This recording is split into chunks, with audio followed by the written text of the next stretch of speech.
Hey guys, Dennis with Tustin Hyundai. We just finished reviewing all the smart features on this Ioniq 5 in the parking lot. Now we get to put them to the test on a road test. So right now, I'm actually using the car's GPS system to guide me back to Tustin Hyundai. Very easy to use, very intuitive, user-friendly, or most people will just use the CarPlay. So on the way back to the store, my goal is to test out the regenerative braking. So right now there's 5 different modes. I have it on iPedal. So when I let go of the accelerator, like I just did, the car is slowing down and it's coming to a complete stop without me even touching the brake. Pretty cool. If you get used to that, your brakes will last forever. With the paddles behind the steering wheel, I can readjust that feeling. So from iPedal, I just lowered it down to level 3. So now when I let go of the accelerator, the car has a high level of regen, but it doesn't come to a complete stop. Eventually it will. So when I move it down to level 3, it just reduces that level of regenerative braking power. I can change it to level 2, level 1, all the way to level 0, which will resemble a normal gas car.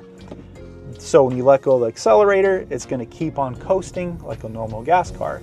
That one's not really recommended because you want to capture some regenerative braking power. It's just good for the powertrain. All right, so now that I'm on the road, I can activate my smart cruise control.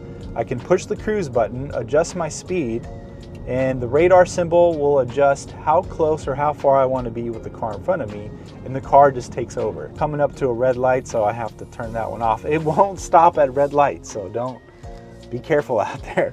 Future models coming soon. Hopefully Hyundai's watching this. I'm sure we're getting there. That one obviously is better to test on the freeway. By the way, right now I'm noticing I'm in the limited model. I have a heads-up display. So not only is my speed projected onto the windshield, that way you don't have to take your eyes off the road to see how fast you're going, I can see my navigation directions displayed on the windshield as well. Very helpful. All right, so what we can test is Hyundai's lane keep assist. That one, you have to be going at least 40 miles per hour. So right now I'm just under that. Okay, so 40 miles per hour. If I swerve or go over the lane in the road, that heads-up display is working nice. Okay, so I have about 4 miles until my exit. My heads-up display is telling me that. Okay, so from here, I activate cruise control. I activate my speed. I set it up to 68 miles per hour. Automatically, highway drive assist turns on, which shows me cars all around me, and my lane follow assist comes on automatically as well.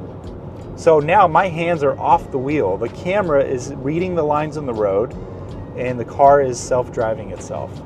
This allows you to relax, always pay attention, always see what's in front of you, but this lets you open a drink, eat a snack, change the radio station or whatever. Very nice. There's sensors in the wheel though, so if my hands are off for too long, the car will start to beep at me. So there was a lane change up ahead, or a merging lane, and the camera wasn't sure which lane to feed off or work off of. So I felt it kind of tug a little bit. So this is where you want to pay attention. So I can feel my smart cruise control, like someone just cut me off. Orange County traffic. Someone just cut me off and I felt the car apply the brakes on its own. That's the adaptive smart cruise app working. And I have my distance set to the furthest distance I like a little more space in front of me. But if you don't want someone cutting you off, you can shorten that distance a little bit by pushing the little radar symbol. Lane follow assist, smart cruise, the highway drive assist works amazingly. Even through my heads-up display, I can see little icons of resembling cars around me. What's cool is I can turn my left blinker on, take my hands off the wheel, and through highway drive assist, it's telling me to put my hands on. The car is changing lanes by itself. That's a nice touch. If your hands are off for too long, it beeps at you. That's what it was doing at me earlier. So I had to put my hands back on to activate the lane change. So I actually have to get back over. There's a car in my blind spot though. By the way, when I turn my blinkers on, I know you can't see, but I have blind spot monitoring.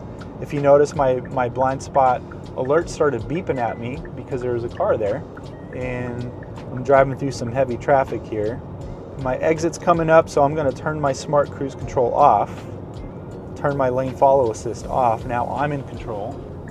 Blind spot camera, I still just out of habit like to look over my shoulder, but I got the camera view right in my instrument cluster. Okay, now we have lane keep assist, which you can turn on and off. If I'm going at least 40 miles per hour, if I say get too close to the lane, I can feel my steering wheel vibrate, and if the computer feels like it's necessary, it actually corrects your steering back in the lane, like the car just moved itself over. Nice touch. If you ever change lanes without your blinker on, the car thinks you're swerving, it's going to try to correct you. So some people like to turn that feature off, but they turn it back on road trips. So there I am again, looking over my shoulder, forgetting I have the camera. Coming up on my exit, my car's GPS system kind of has like a split screen. On the left side is a big overview of the map. The right side is literally telling me to exit off the right. It makes it very easy to see. And it pops up on my heads-up display as well. I have voice control, so let's try this next. It's kind of cold in here, so let's click my voice control. Turn temperature up to 68 degrees. Wow, that's amazing. So you can talk to your car and give it voice commands, and it works nicely. I think I should tell it to take me to Starbucks next. I could use a little pick-me-up right now. And overall, like I know this is a tech video focusing on what this car can do. I'm impressed with how smooth it drives, how quiet it is, how well this car handles. Blind spot cameras, no one's in my blind spot. I can also change my drive modes. I can change my powertrain from sport to eco to normal. Sport really opens this up. It gives it more horsepower. If you're getting on the freeway, you just need to get around a semi-truck, or you're just street race, you shouldn't be doing that. Or you're trying to pass someone on the freeway, it's really quick. Eco mode will give you more range, reduces the power a little bit, but it's still enough. Or normal, just treat it like normal. By the way, sport mode reduces your range, but the trade-off is more power. And we just made it back to Tustin Hyundai. The GPS worked really well. The smart features work amazing. The smart cruise is awesome. I love how it just takes over. It slows down, it speeds up on its own based on traffic around you. The backup camera with 360 camera is high resolution, easy to see. All right, you guys, we are back at Tustin Hyundai. Hope this video helps you out with all these smart features in here. I know it can get overwhelming. Through repetition and practice, it gets easy. You get used to it, and they're really, really fun. Thank you to Patterson Auto, specifically Tustin Hyundai, for letting us test drive this car. And you can follow my own personal journey on My Car Guy Denny on Instagram. Thank you so much for watching. See you in the next one.